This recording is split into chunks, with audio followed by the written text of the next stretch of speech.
My food contains glucose,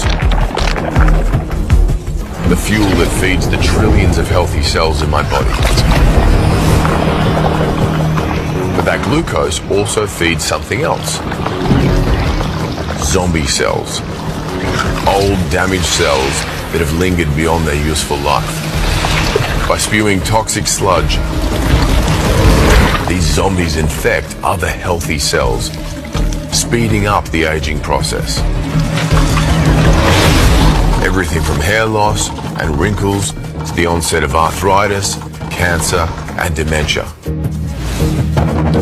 But what scientists have realized is that when we fast and cut off the supply of glucose, that zombie army is starved of energy, which saps them of their power. When food is plentiful, our body stores excess energy in the form of fat, under the skin and around the internal organs. When food is scarce, that fat is sent to the liver,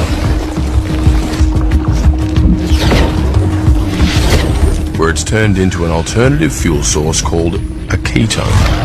And it's these ketones which provide the emergency power source, not only for our bodies, but also our brains.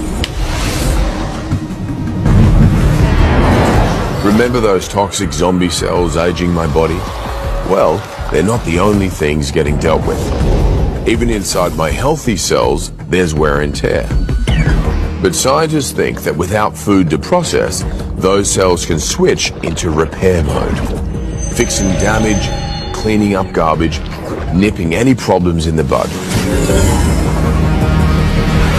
With the zombies in check and the rest of me in tip-top condition, the future looks healthier and also longer.